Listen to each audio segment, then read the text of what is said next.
Connection established.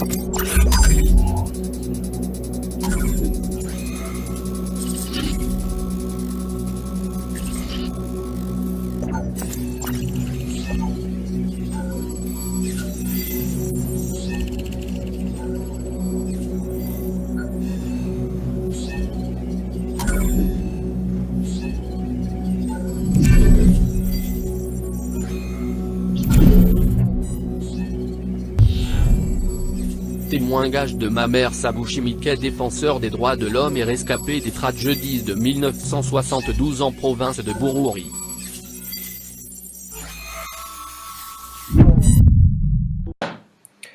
Mon nom est Sabouchi Mickey Mamer, rescapé des tragédies de 1972 en province de Bururi, en commune d'Ovzianda, et défenseur des droits de l'homme qui est bien suivi l'historique de ces tragédies via l'Organisation de défense des droits de l'homme, Réseau des observateurs nationaux des droits de l'homme, RONADH, dont j'étais le point focal en commune d'Ovzianda. Mon témoignage commence à raconter que les Hutus et les Tutsis se sont tués avec une horreur jamais vue à base de machettes, bambous, matraques, couteaux, fusils, baïonnettes, marteaux, enterrement de personnes vivantes, en plus des incendies des maisons, de la confiscation des biens comme les maisons, les bétails, les véhicules, les terres, les comptes bancaires. Je rappelle que la province de Bururi s'étendait jusqu'en province de Makamba et Rumonge actuelle. Les localités particulièrement touchées par ces tragédies horribles sont notamment la plaine de Limbo et Mumigwa, qui sont des lieux d'origine des rebelles. Minago, Rumonge, Mugara, Karonda, Kigwena, Nyanzalak, Mabanda, Vugizo, Byanda, Bururi, Makamba et Buranga. Dans cette plaine de Limbo, il vivait certains commerçants hutus très riches. Une richesse qui venait de la culture d'huile de palme, du café et de la farine de manioc.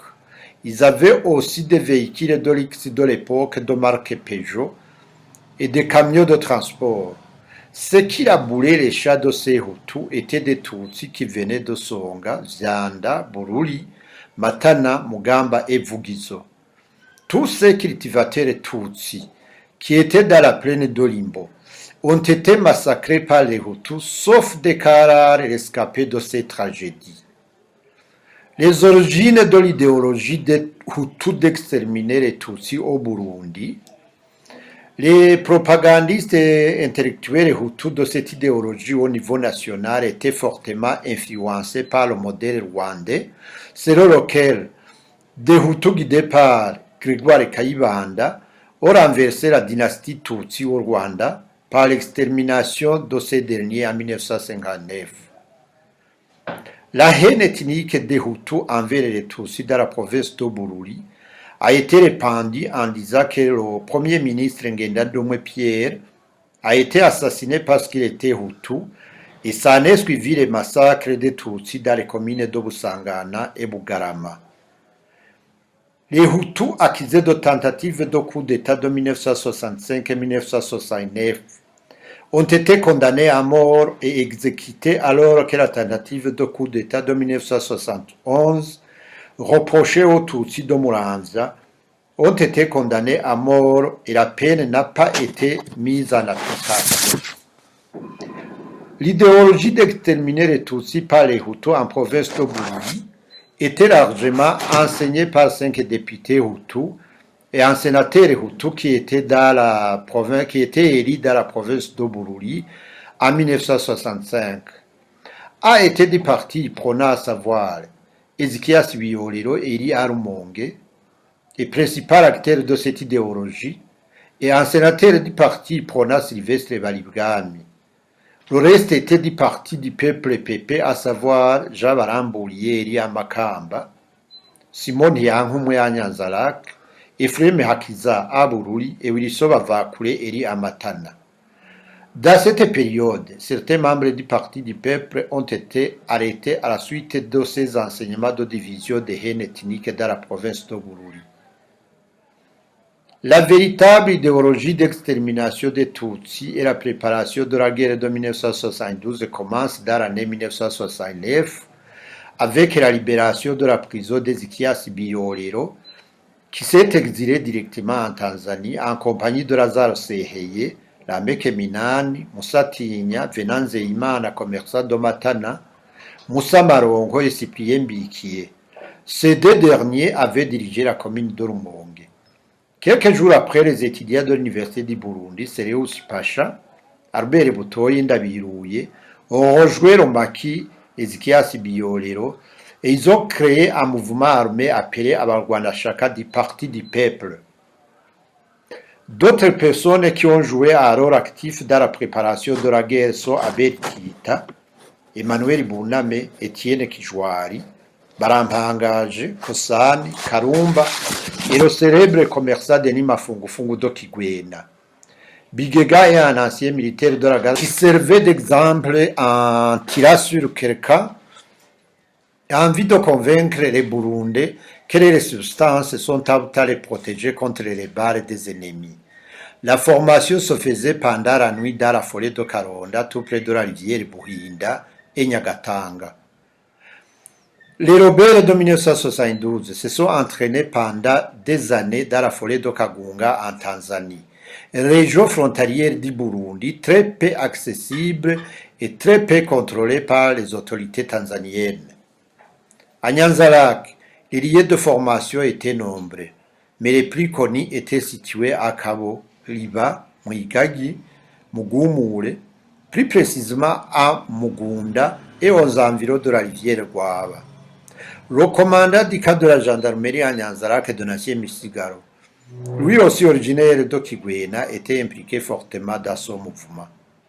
Les étudiants Serus Mpasha, Abel Tita, Albert Butoyi et les députés comme Lazaro Seheye et Ezekias Biolero, ainsi que Emmanuel Buname étaient à la tête de ce mouvement. Parmi les dignitaires du mouvement, il y avait les instituteurs comme Etienne Kijwari et Barampangage. La rébellion était appuyée techniquement par les sorciers Babembe et financièrement par les commerçants de la région comme Gitamira Daniel, Onésime Ndova, Denis Mafungufungu, Zambaembi, Murishi, Mayabu. C'est par l'intermédiaire de ces commerçants qu'on a pu obtenir des machettes surnommées Nambanan, utilisées lors des massacres. Le mot Murere trouve son origine au mouvement rebelle de Pierre Murere qui était ministre de l'Éducation et contre le pouvoir central du Congo. Les rebelles burundais devraient respecter un code d'interdit de nature magique imposé par les médecins féticheurs. Ils subissaient des incisions corporelles au dos et à la poitrine et recevaient le baptême. La combinaison de ces pratiques qu'on les faisait était censée les protéger contre les balles. Ils criaient Maï Murere pour tuer une personne. Ils donnaient un seul coup de machette. Ils ne regardaient pas derrière et ne reculaient pas. Ils étaient drogués. Ils s'habillaient des feuilles de palmier et des feuilles d'autres arbres. Il était interdit de faire des rapports sexuels avec n'importe quelle femme. Les épouses comprises, il était défendu de se serrer la main de quelqu'un qui n'adhérait pas au mouvement.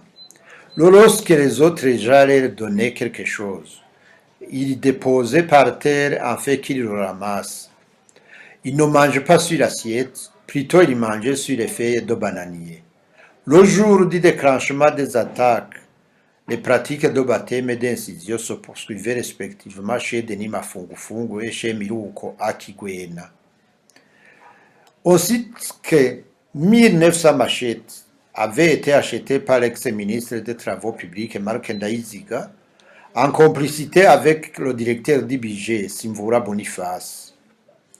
Ils auraient été distribués dans la plaine par Zachary Ntiryica, conducteur des travaux de la route Bujumbura-Nyanza-Lac. Les autres machettes auraient été forgées sur place, ou bien auraient été expédiées par les anciens députés Seheye et Biolero à Nyanza-Lac, Rumonge et Kitaza. Les rebelles avaient peu d'armes à feu. Ils les ont obtenus après l'exécution d'une dizaine de gendarmes Tutsi. À Vugizo, l'ancien soldat Minani avait un pistolet, mais aussi à Mabanda, un ancien militaire, Michel Chiza, avait un fusil. Le mouvement insurrectionnel de 1972 était fortement soutenu par les commerçants, surtout les protestants de Mugara, Kigwena, Nyanzalak et Mabanda. Ces derniers ont pu fournir les machettes en collaboration avec Venanze Imana, un commerçant originaire de Matana réfugié en Tanzanie depuis 1969. Beaucoup de réunions de coordination du mouvement se tenaient souvent chez lui en Tanzanie. En 1971, les rumeurs et les tracts distribués abondamment dans la région de la Plaine ont atteint un point culminant. Les tracts disaient ceci: écrit pour ce qui vaut jusqu'au bout.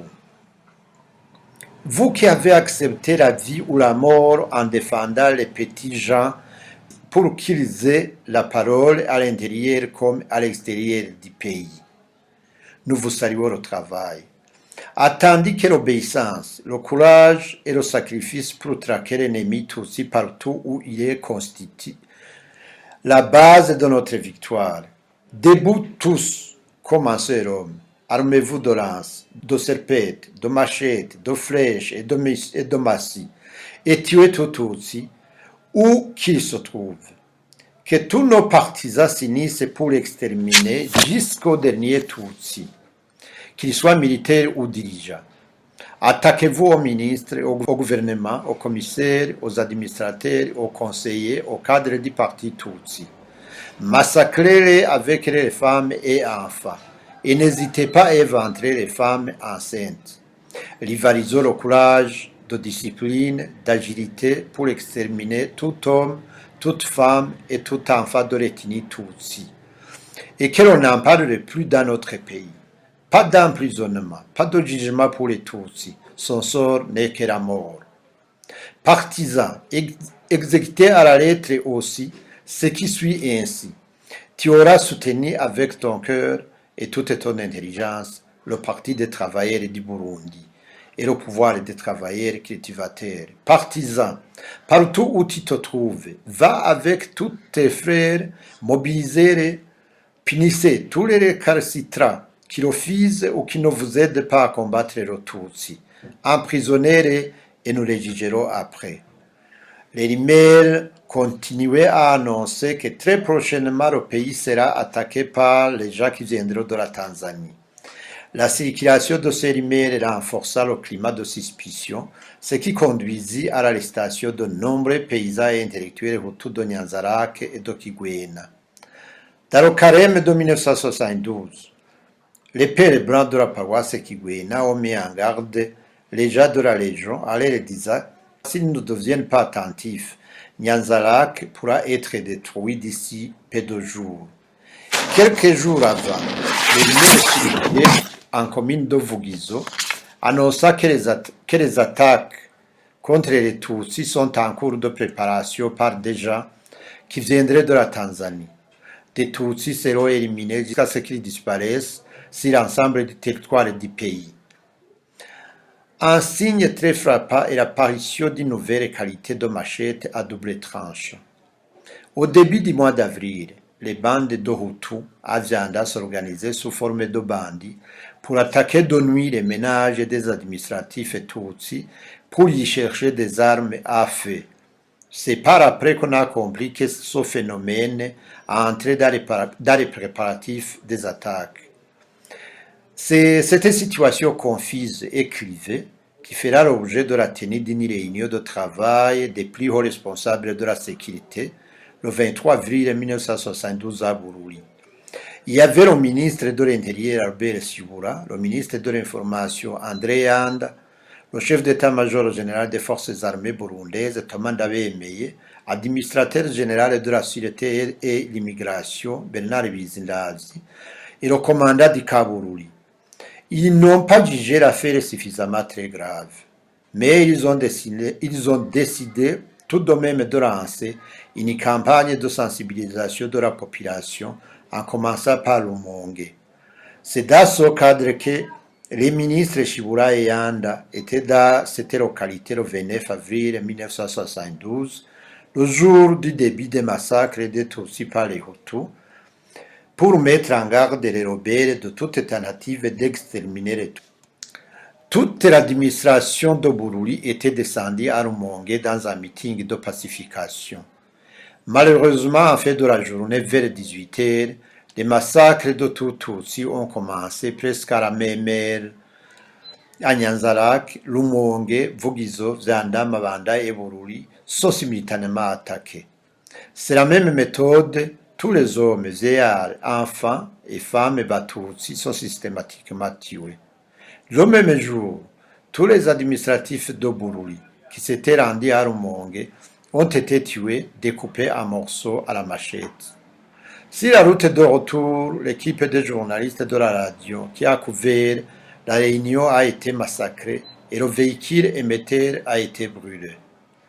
Les ministres Shibura et Yanda n'ont eu la vie sauve qu'en passant par une route détournée, car la voie longeant le lac Tanganyika de la frontière sud avec la Tanzanie jusqu'aux portes de la capitale était pleine de rebelles. À Rumongue, la démonstration de tuer un Tutsi par un seul coup de machette, après avoir le ligoté, a eu lieu au stade et les rebelles ont fortement applaudi. Après le coup d'envoi, tout Tutsi attrapé était tué et les rebelles scandaient des cris « Mai Murere Michombero Zi, Bahutu Oye ». Les rebelles s'étaient rendus maîtres du terrain dimanche et lundi. Ils avaient la victoire dans les localités de Minago, Rumongue, Burambi, Karonda, Mugara, Kigwena, Nyanzarak, Mabanda, Vugizo et Zanda. Les assaillants se sont installés à Marcazo. Ils ont hissé un drapeau vert, rouge, vert, en même temps qu'à Mugara et à Rumongue, symbolisant la victoire. Un autre drapeau était sur le Peugeot de Denis Mafungufungu, qui déplaçait les rebelles de Nyanzarak jusqu'à Rumongue. Ils avaient fait fabriquer une pièce de monnaie d'un franc avec le soleil et le vent, qui signifie un pays sans Tutsi. Un soleil et le vent qu'on trouve même actuellement sur le grillage des constructions appartenant au Hutu à Bujumbura. D'autres drapeaux étaient stockés chez Diomede Ndegeya de Kigwena, à Mugara et dans le camp militaire de Bururi. On soupçonnait également d'autres drapeaux à Kiryama. La situation commence à changer avec l'intervention des militaires à Rumongue, à Mugara, le mardi 2 mai 1972 et à Zanda le jeudi 4 mai 1972. Dans ces localités, il y a eu des affrontements entre les militaires et les rebelles. Les militaires et les membres de la jeunesse révolutionnaire Rwagasore Hutu, qui n'étaient pas impliqués dans ce projet ignoble, confondus avec les Tutsis, ont aller-retour tué les Hutus attrapés dans les localités citées si haut. On brûlait les maisons, pillait les biens. Les Hutus de Vugizo, Nyanzarak et Mabanda ont fui vers la Tanzanie un peu plus tard car ils attendaient à tout moment à communiquer à la radio nationale annonçant les victoires. A signaler qu'une intervention d'hélicoptère a pu sauver les Tutsis de Vugizo, Zanda et Mabanda, en tirant sur les rebelles qui étaient à Mazinga et à Rabiro qui partageaient la viande d'Ambedo Mbonyingingo. Dans mon présent témoignage, je tiens à préciser que les discours aux médias du président de la commission Vérité et Réconciliation, que M. Pierre-Claver Ndayicariye fait sciemment, sont pratiquement contraires à la réalité. Un jour, Ndayicariye a dit qu'un hélicoptère a tiré sur la population innocente dans le sud du pays. L'hélicoptère n'a pas du tout tiré sur la population innocente, l'hélicoptère a tiré sur les rebelles qui massacraient les Tutsis innocents dans la province de Bururi. Pierre-Claver Ndayicariye poursuit à officialiser que sa commission sévère est en train d'enquêter sur l'identité de Mai Murere, les origines et les objectifs. Ici, j'apporte de la lumière. Les Mai Murere ne sont pas venus du Congo voisin, comme le disent certaines personnes. Que personne ne doute pas. Les Mai Murere sont de véritables Burundais que nous connaissons très bien, qui vivaient à Kigwena, Mugara, Nyanzarak, Karonda, Bukanda, Karagara, Kibanda, Mutambara, Gasera, Kalirinza, Mugumure, Rwaba, Nzibwe, Kimwaga, Rumonge, Minago et ainsi de suite. Quant au commissaire de la CVR, Aloïse Batungwana, il a dit un jour à la BBC que c'est le gouvernement de Michel Micombero qui a planifié de tuer les Tutsis pour avoir un prétexte d'éliminer les Hutus. À ce sujet, il serait incompréhensible que ce même gouvernement commence à chercher à couper les têtes de son ministre de l'Intérieur Albert Shibura, en compagnie du ministre de l'Information André Yanda, en campagne de pacification à Rumonge, qui ont échappé à la mort de justesse. Il me serait difficile de comprendre que le gouvernement du président Michel Micombero tue 40 personnes de son administration à Bururi, qui étaient descendues à la réunion de pacification à Rumonge. À titre d'exemple, je cite François Nindige, commandant de la gendarmerie à Rumonge, Karenzo Gaspari, président du tribunal à Bururi, procureur Jean Bikamba, Dr Simbiara Cyprien, Isidore Zidona, commissaire d'arrondissement, Donatien Rungarunga, secrétaire du parti Prona, Barampanga Melchiade, commissaire adjoint, Kimaka Antoine, administrateur de la commune Burambi, administrateur Étienne Njobiri, Terence Rubati, président du tribunal à Rumonge, Adolphe Sinaniranye, inspecteur des écoles, Baranyitonde Yepi, directeur des écoles à Rumonge, Ndarusigie Isidore, médecin vétérinaire à Bururi, et d'autres chauffeurs et comptables, sans oublier le commerçant arabe Mohamed Hamadani, qui avait refusé de donner au Robert de l'essence pour oublier les maisons des Tutsis. En tuant également toutes les personnes qui s'étaient réfugiées au cas de la gendarmerie et au tribunal de Rumonge. C'est difficile de croire que le même gouvernement à Nyanzarake tue plus de ces 10 gendarmes, son propre commandant Bonihanguye qui était venu de Bujumbura pour donner les soldes aux gendarmes, et continuer à massacrer tous les fonctionnaires de l'État entassés chez Daniel, y compris l'administrateur de Vugizo Frédéric Nyonizigiye et le commissaire d'arrondissement adjoint Leonidas Basumbwa, et tout Tutsi se trouvant au cas de la gendarmerie, au marché et à l'endroit où vivaient les Français, qu'on appelait TZF, téléphone sans fil, et que les mêmes massacres se passent de la même façon à Vugizo et à Mabanda, où les Tutsis étaient entassés de force au chef-lieu de la commune, pour y être massacrés. Je me pose la question de savoir quel intérêt le gouvernement de Michel Micombero pourrait bénéficier en tuant à Viandar au conseiller Sibonio Silver, qui vous voit Alphonse, chef de zone, le policier Majuguja et d'autres simples paysans Tutsis. Quel intérêt aussi pour ce gouvernement de tuer ses propres soldats du cas Bururi, venus empêcher les massacres des Tutsis à Myugaro. Le commissaire Aloïse Batungwana de la commission Vérité et Réconciliation continue à mentir que la première victime tuée à Rumonge était Hutu et que cela est une preuve que c'est le gouvernement qui avait préparé ces massacres. C'est pas du tout vrai parce que Madame Pascazi n'a pas été tuée la première. Les Lobères l'ont prise pour Tutsi alors qu'elle était Hutu. Mais par contre à Nyanzarake, la première personne tuée fut un Hutu de Nyabutare Dino Dokegumba. Celui-ci a été victime d'avoir dénoncé le mouvement en préparation à l'administration. À Viandar, l'infirmier non décourageant, Hutu impliqué fortement dans ces actes ignobles, a été tué par ses Robert, croyant que c'est le commandant Jérôme Sindouije qui avait le véhicule semblable à celle de l'infirmier.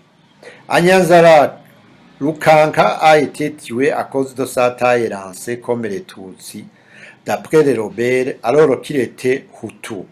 La liste n'est pas exhaustive.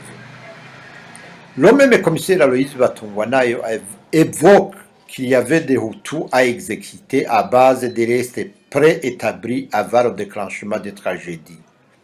À noter que lors de la diffusion des enseignements des Robert, on faisait circuler les listes des adhérés et chacun devrait apposer sa signature devant son nom. Ces listes étaient conservées dans le bureau communal de Rumonge qui était dirigé par Moussa Maronko. Après les attaques, les militaires opéraient les arrestations sélectives au domicile des Hutus à base de ces listes.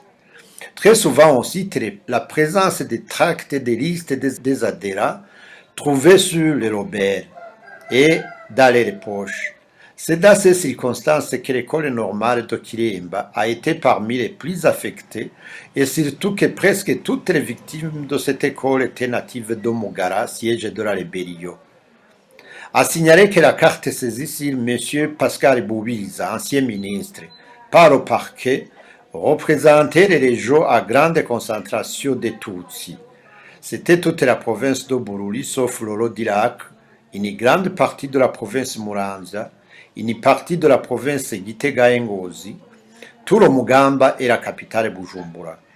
Au parquet, Boubiza a personnellement avoué que la région Hachiré représentait la région habitée par les Tutsis et qu'il y a des Hutus racistes qui ont fait des plans pour exterminer les Tutsis. D'autres localités où les Hutus ont été tués à base de listes sur tous les enseignants et les commerçants, c'est Asonga, Mugamba, Matana et Rutovu. À noter également l'implication de l'église pentecôtiste de Mugara.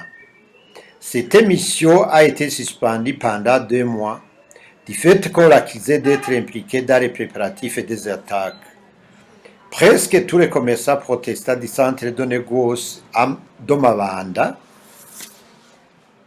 à savoir Nathanaël Mazobe, Gihoro, Joël Majondora, Thomas Nikumagenge, Jean Kwakuzi, étaient impliqués eux aussi. Ils étaient pilotés par Joël Nikorouza.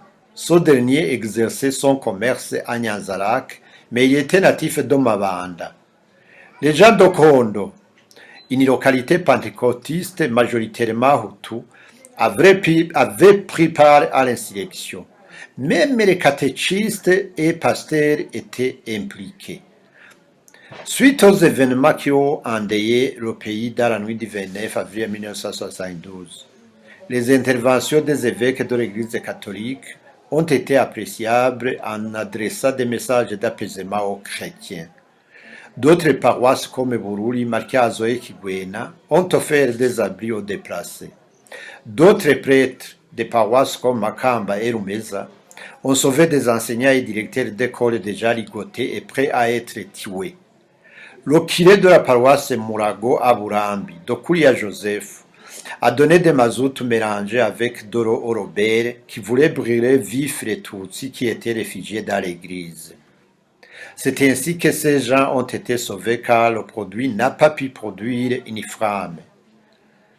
Contrairement aux prêtres précédents, le curé de la paroisse Kigwena, Mario Bragagna, semble approuver les agissements avec les partisans du mouvement insurrectionnel. Il était au courant des préparatifs. Mais le fait que les membres de ce mouvement n'ont pas pu profiter de la présence de Michel Michombero à Kigwena, 24 avril 1972, pour éliminer à-dessus fortement le curé. Le curé Mario Bragagna avait montré au Robert à l'aide d'un signe que les Robert n'ont pas bien interprété, que Michombero est venu à la paroisse de Kigwena dans son hélicoptère, que c'est l'occasion de le tuer. Après le départ de Michombero pour Bujumbura, le curé s'est fâché en disant qu'il vient de subir un lourd échec. Après quoi, il a révélé que ce n'est pas de cette manière qu'on cherche une révolution. Je ne peux pas passer sous silence les valeurs de certains héros parmi les Hutus et les Tutsis qui ont caché et protégé l'un ou l'autre de l'ethnie différente, alors que s'ils étaient attrapés, ils risquaient leur vie.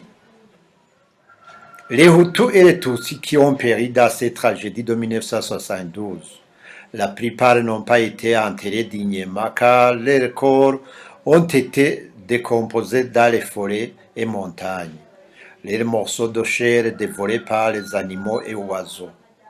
D'autres ont été jetés dans des rivières comme Sigouzaïe, Murembwe et Gigi et dans les fosses communes.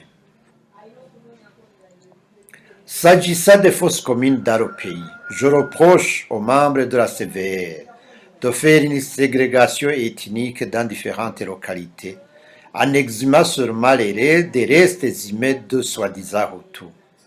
Je rappelle à ces membres de la CVR qu'il faut faire de même pour les fosses communes des Tutsis, qui se situent respectivement au marché de Rumonge, là où on a construit la banque de gestion et de financement, l'écobanque, au stade de football, à la station de Mugerangabo, à Mutambara, sans oublier aux alentours du tribunal et aux environs de l'hôpital.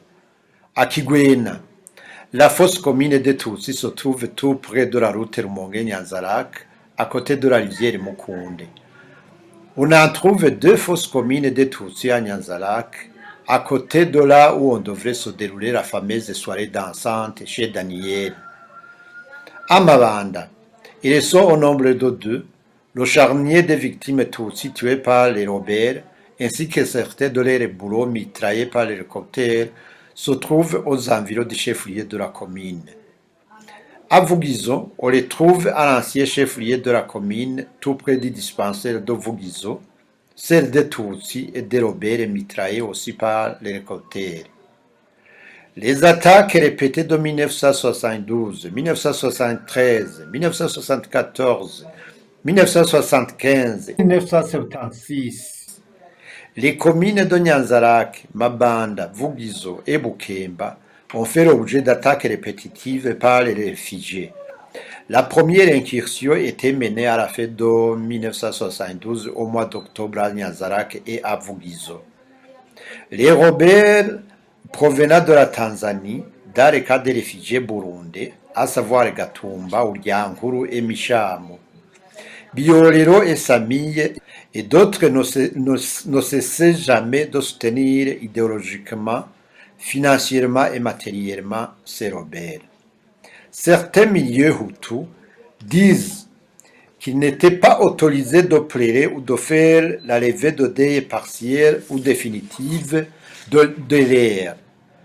Dans mon travail, je n'ai pas pu avoir une loi ou un décret-loi au niveau national interdisant ces mœurs. Par contre, en commune de Vzanda, j'ai vu de mes propres yeux, du côté Hutu et Tutsi, des personnes qui pleuraient et qui n'ont pas été poursuivies pénalement ou civilement.